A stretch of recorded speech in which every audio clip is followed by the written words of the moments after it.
Hey guys, let's continue with quadratics graphing.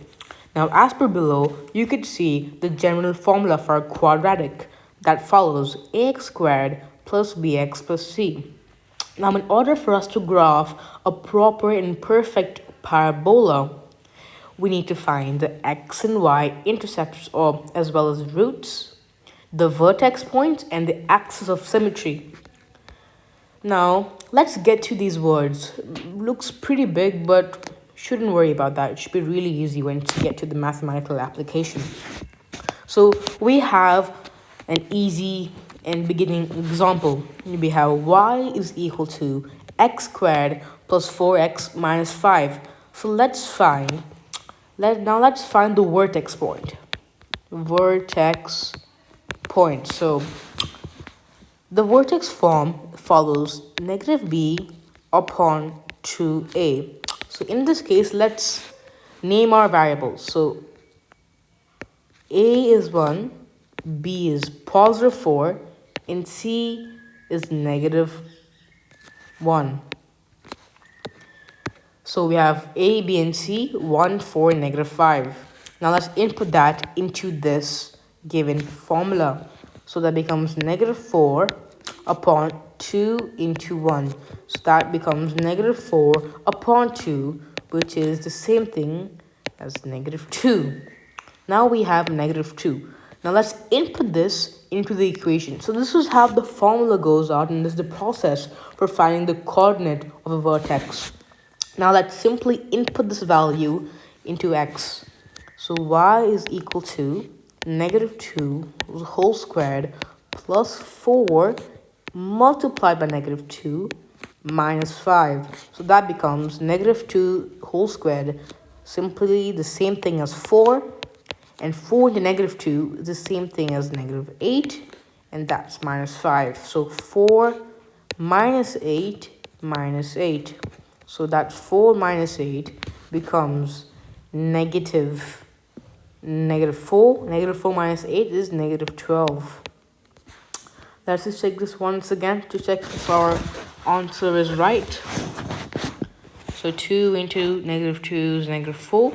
So y is equal to negative 2 whole squared plus 4 into negative 2 and minus 5.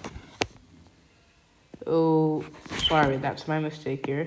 And that is minus 5. So we get 4 minus 8 minus 5. So 4 minus 8 is negative 4 and negative 5. That becomes negative 9. Small mistake. So now we have our coordinates here. Negative 2, comma negative 9. So now there we go. This is our vertex form, and that's perfect. Let me just highlight this so you don't forget about this when we graph.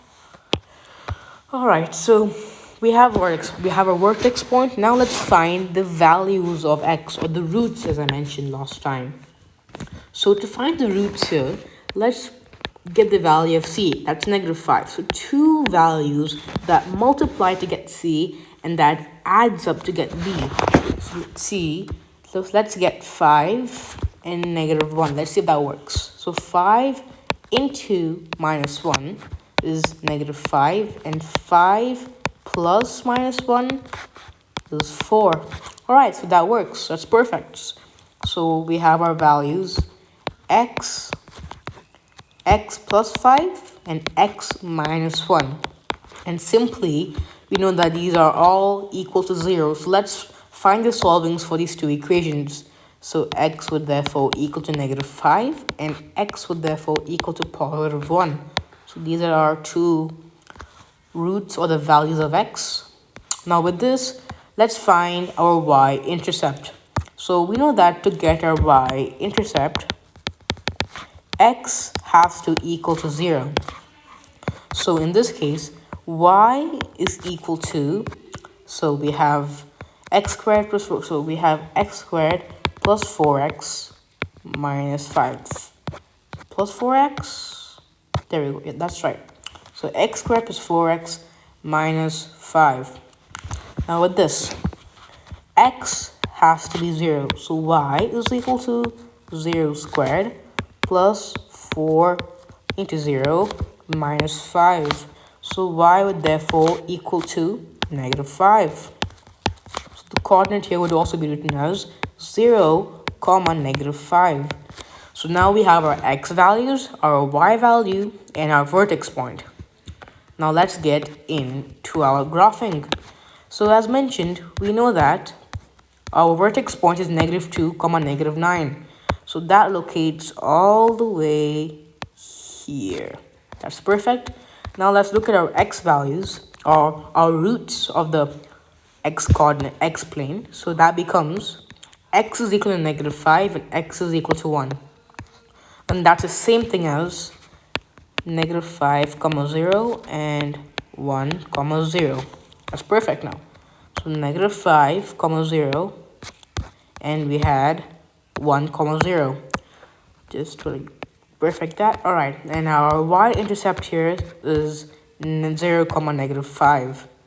0, comma, -5. That's our y-intercept. That's perfect. Now, you could slowly see a parabola or curve if you could visualize.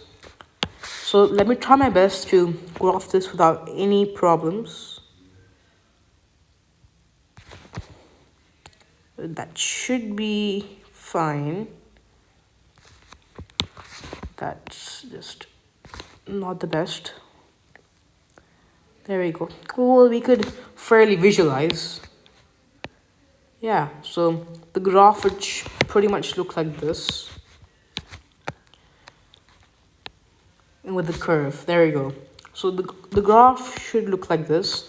And that is how we can represent a quadratic graph.